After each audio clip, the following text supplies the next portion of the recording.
Oh, hell yeah! You know what that means, right? As safe as it ever was. 11:30 p.m. December 9th. The night of the impeachment hearings. And here we are.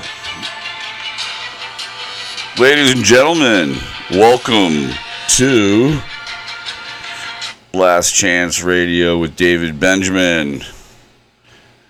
That's my book, and we'll get back to that in a minute. But anyways, how are you tonight? What's up?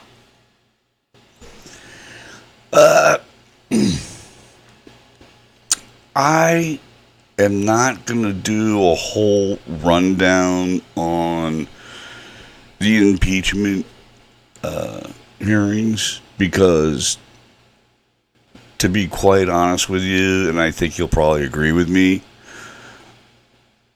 they were going round and round and round with the same facts over and over. It was like, over here we have facts, and over here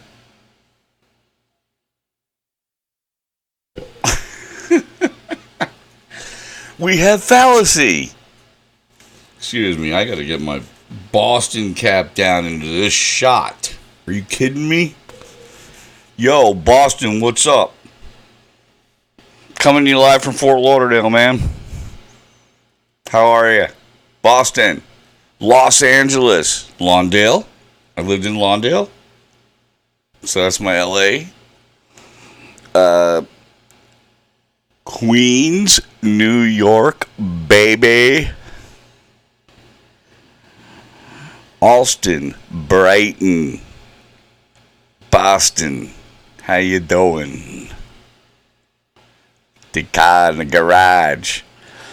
No, I'm not doing the hearings. I have some other things on my mind that are more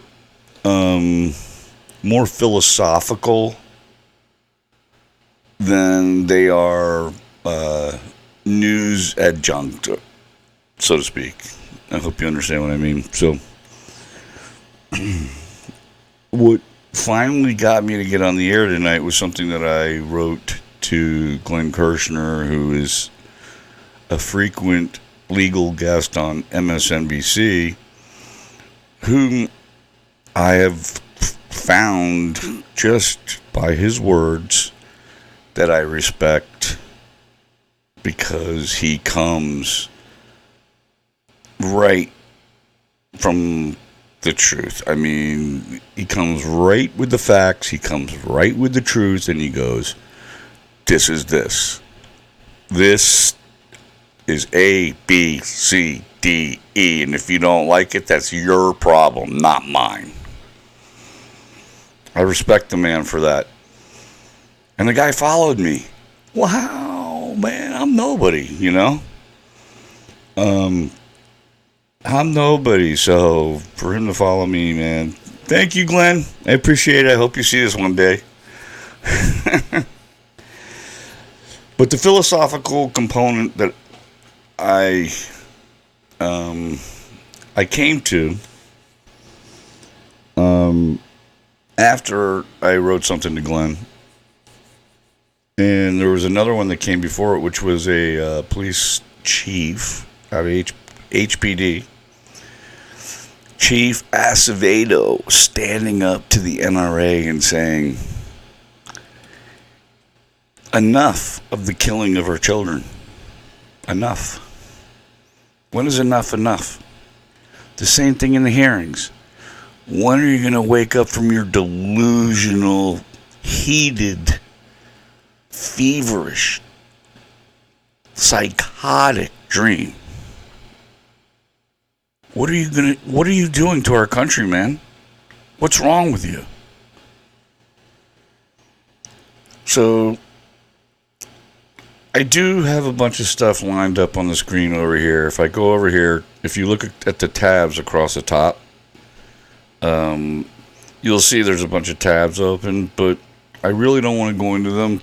It's Century International Arms and Tonsing and DeGenova and how they figure back into this even more, going all the way back to Iran-Contra. And I could go into that and go through the news, but before I got on, I decided and made a choice to set all this stuff aside for the night and just keep it short and share some philosophical points with you, and you tell me what you think. Hopefully you'll think I'm on base and not off base, and please tell me, subscribe, leave me comments, tell me I suck, whatever. I don't care. Give it to me. Do something, for God's sakes. React. Or act. Do something. And that leads me into the philosophical component of what I want to say to you tonight.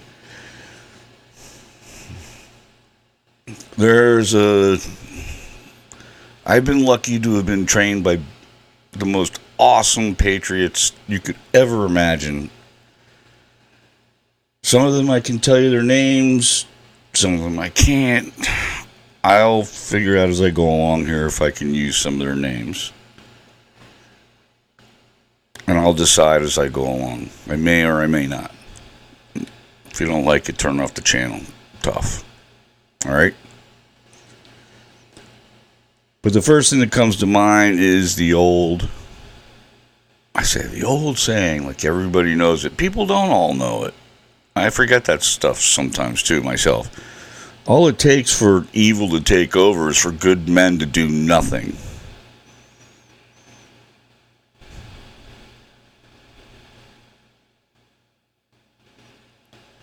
This is a moment in time and history that will be cemented permanently and positively upon each of us. What we did, what we said when this was all happening. Where will you come out at the end of this tunnel? Will you be that person who sat quietly on the sidelines and said nothing? Will you be that person that did something stupid and violent? Don't do it in the name of me or your God, because there is no God. Listen to me. It's important. You can believe in God,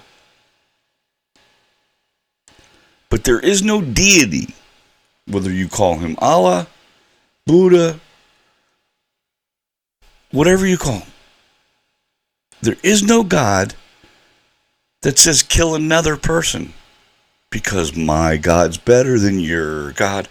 My God's better than yours, sung to the tune of Oscar Mayer freaking wieners. Come on, man. Don't get me riled. All right?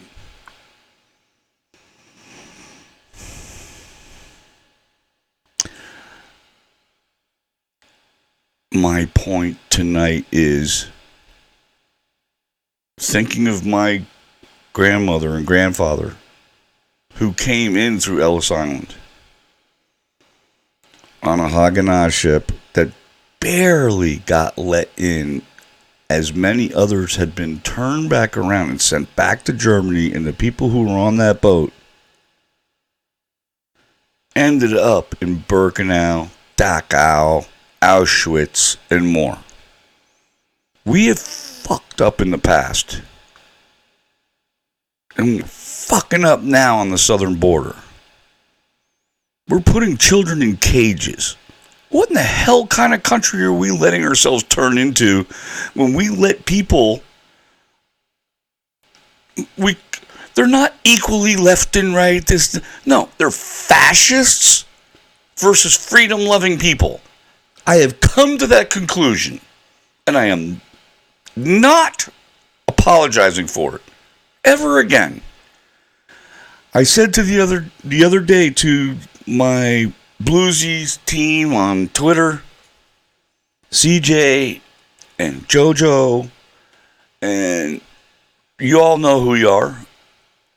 And a lot of people know who you are too, and I love you guys. And I said to Donna, also a friend of mine, I said, maybe we should take the high ground here and say, you know what? We forgive you, but for the good of the country, we need to come back together. Forgive me and I'll forgive you, and let's come back together. But I look around me and I hear the lies and the absolute refusal to accept truth when it's right in their faces. And there comes a point where you say, you know what? It's taken me a long time to get here, and I'm finally there. I'm unhappy because, listen, I was in Bosnia, Herzegovina, in the Balkans, when the ethnic cleansing was going on with the Serbs and the Croats. I saw empty buses next to a river. 7 empty buses.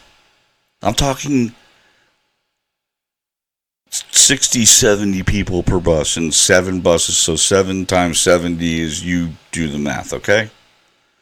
And right along the river, they had them get off the bus for a break and then machine gun them all right on the edge of the river.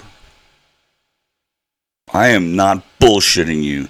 This is what I saw with my own 2 eyes. And the thought and idea that some of these lunatics out there have,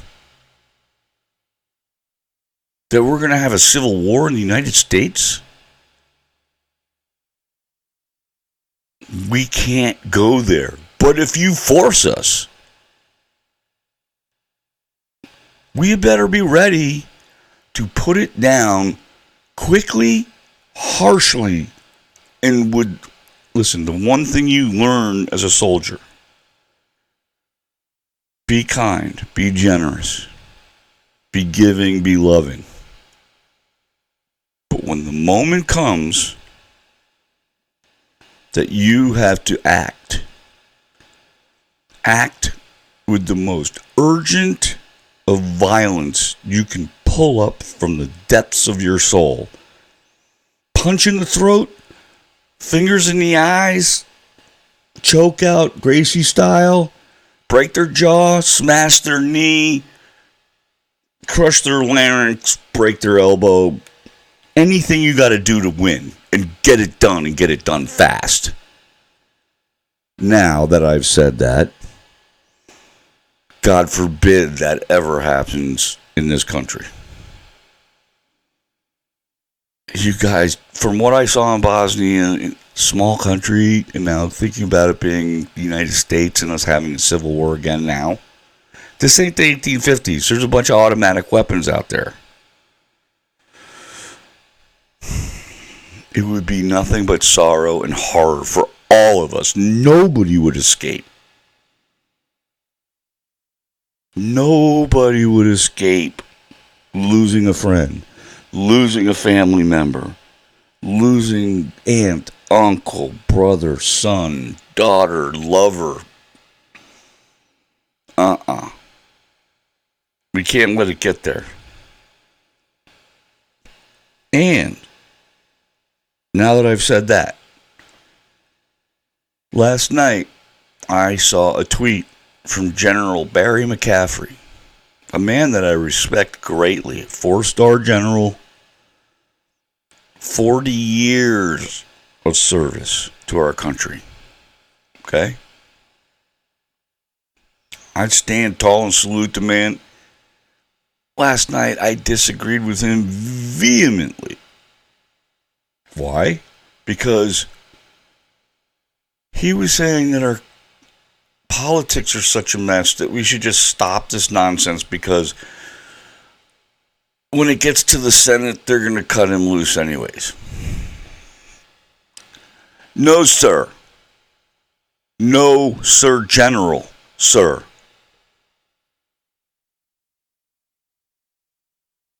We do not shun our duty due to the potential of expedience.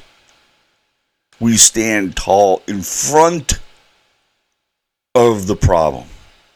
And we do our duty because we raised our hand and said,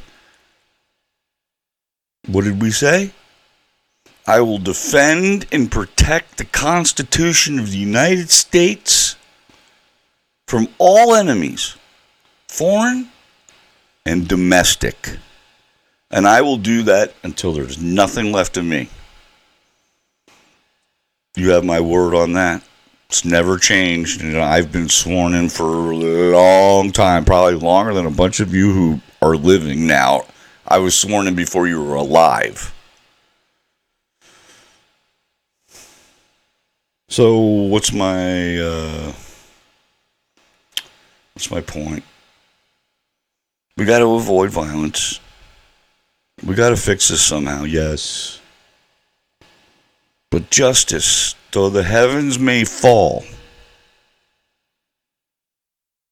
justice, though the heavens may fall, let justice be done.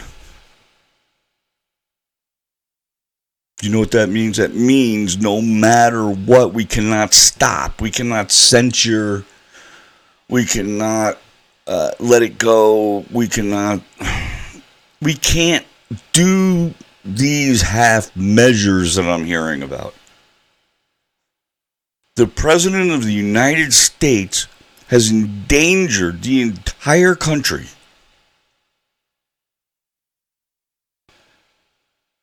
He talks on wide open cell phones that the Russians are sitting down the street at the embassy listening to. You don't think the GRU's over there with a bunch of electronics going, whoa, there he is again, schmucks on the air? Are you kidding me?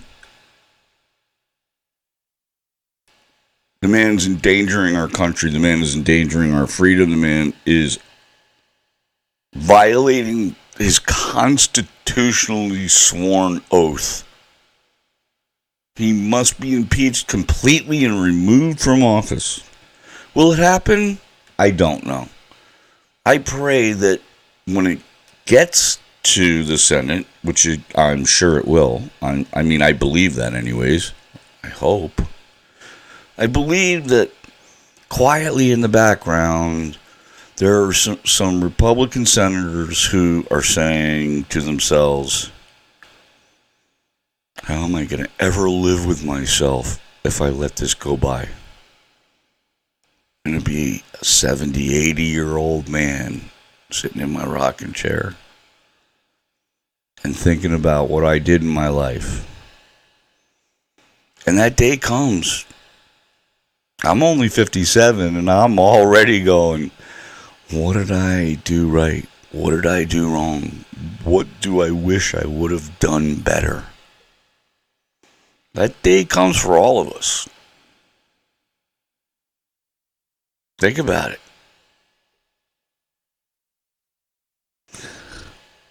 I just want to take a break for a second and show you something real quick. And we'll get right back to it. This is my new book. It's called Inertial Guidance, Vibration, and Frequency, How to Attune Them for Your Journey Through Life. Inertial Guidance. It's available at Amazon and Barnes & Noble and more booksellers soon.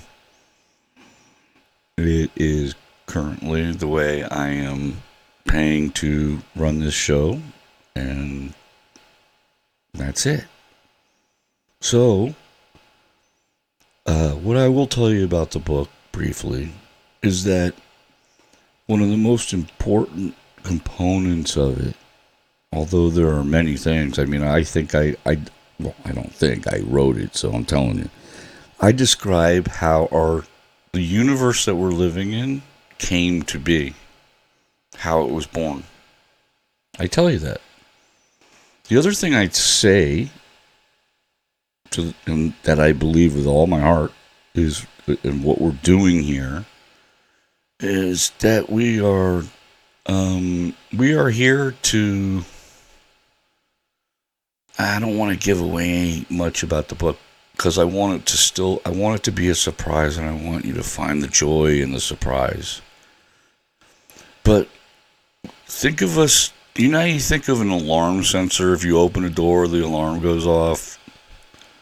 Think of us as all sensors, and we have five senses: hearing, taste, smell, sight, sound, etc., right? So we're really great sensors. Now, what if a higher power put all of us here at the same time with all of our five senses and more, because I believe there's more than five senses, but that's neither here nor there.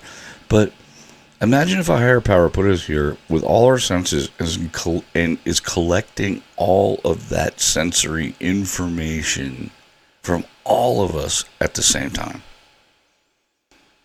Imagine the data flow. Imagine the learning, a deity,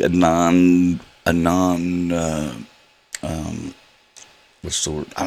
Embodied, non-terrestrial entity would have to do in order put us. He'd have to create sensors for us to live in the atmosphere. There's some pretty deep stuff in there. It's pretty cool. So, and then I think probably the most important part of the book is communication. If you look up the word resonance, it means if you there is constructive or positive resonance, which is how to tune yourself into another person's voice and frequency based on their emotion and the sound of their voice. And if someone's screaming, you can't tune in. The best thing to do is speak so low that they have to lower their voice so they can only hear you even if they're screaming. Right? Another version of resonance is if you take two guitars and separate them, right? If you take two acoustic guitars and you put them on guitar stands, just say a couple feet apart or whatever, just not so far away that it's ridiculous, but 1, 2, 3 feet, and you pluck the E string here. If you give it a second and you look over here to the other guitar, without touching anything, and you had plucked that E, this E will start vibrating. Why? Because it's resonating across the air and potentially through the ground as well, through the stands, which took me a while to figure out also. It was a little tricky. But you pluck that E, and none of the EADGBE, right? Every good boy, you know the thing in music, right? But if you pluck a G, the G will ring. If you pluck an E, the E will ring. An A, the A will ring across it. So what does that tell you? Just by looking at these two instruments shortly spread away from each other, the A starts resonating. The E starts resonating. Because they're in the same frequency as each other. That is the thing that you have to learn about communicating with another person. And when you figure that out, and you do some practice at it, and you try and match tonality and vibration and the frequency of somebody else's moment, you will be let back into a world they're potentially kind of cut off from. And you know who that'd be really useful for? Police officers. If they really want to be good cops, learn how to communicate truly. Anybody, but also not just, yeah, I mean, I think of Cos because I kind of have a background in executive protection and corporate intelligence and some other things. So I think of that right off the bat. But anybody who deals with, another person in their job, a lot of talking, reading people, talking to people all day long, that's your job. Important skill to learn, right? Okay. Like I said, it's available at Barnes & Noble and Amazon, Inertial Guidance, and you'll probably have to put my last name in there. If you look at the bottom, it says Warner, Worner, David Warner. I call myself David Benjamin on here to give myself a little cover. It's just natural. If you don't understand why I would do that, then you don't get social media or YouTube or psychotic people. You got to give yourself some cover these days, But anyways, going back to the theoretical, going back to the philosophical. It only takes good men to do nothing for evil to succeed. And I look at today, and as much as I don't want to talk about the hearings anymore. I want to talk. If we were going to talk about anything further, and I'm probably not. I'm probably going to go ahead and sign off here in a minute. But if we were going to go further, think about this. The Iranians sending their ballistic missiles to the border of Iraq. Why? Because we won't pay attention to them and reduce the sanctions. I want attention. Give me your attention. Guess who else wants attention and has to fire off rockets off Japan's ocean areas? The short, little, pudgy you know what I'm talking about, Mr. North Korea. Okay? They're like children.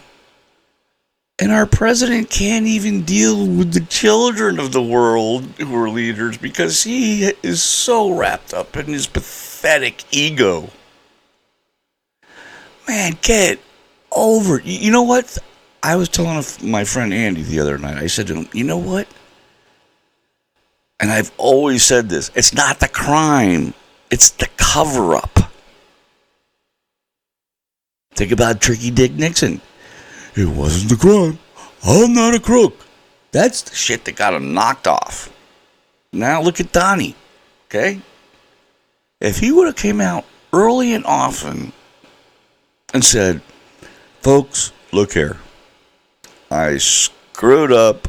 I did not understand the rules of the game. I used to play in the New York City business scene where you could twist arms and it was Goomba, blah, blah, blah. But you can't do that when you have to operate by the rules when you're a public servant. And I didn't know the difference, and I screwed up, and I am on bent knee, and I am sorry. I'm trying to learn the rules now, and I will do my best to never have it happen again. I will get some better people around me to keep me squared up. I have no problem saying that in my own life. Man, I've slipped in life. I've fucked up plenty. The difference between a man and a punk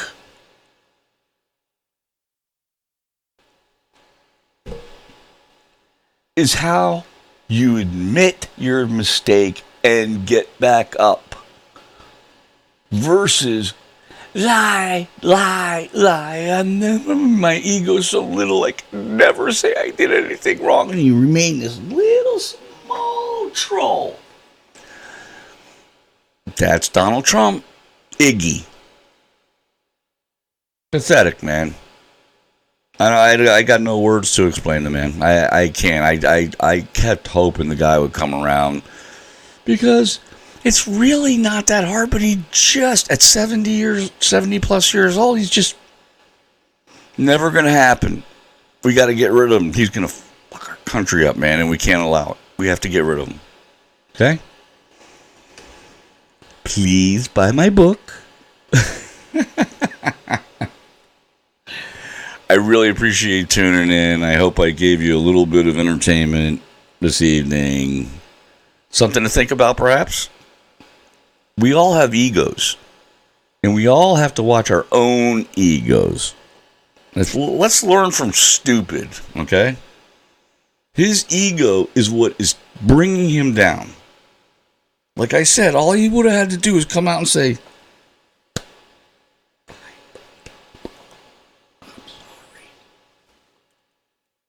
his ego won't let him do that. What is our biggest enemy in life? Our own ego, not the person outside of us, not the person we think is trying to tear us down. And he still doesn't get that yet. He wants to burn down the FBI and the CIA and the OMB. Anybody who's against him, burn them down. Instead of going, wait, maybe it's me who's screwing up. He just can't get it. He's one of those people who just cannot. That's my ice machine. You're so awesome, ice machine. You're like R2-D2. You always have to drop one bucket of ice while I'm live. Thank you so much. I really appreciate that. R2-D2, you suck, bro. All right, you guys. I love you. Thanks for letting me into your life for a little while. Last Chance Radio with David Benjamin. We'll see you on a flip. Peace. Keep it calm. Keep it cool. Let them wreck themselves. Check yourself before you wreck yourself. There it is. See ya. Bye.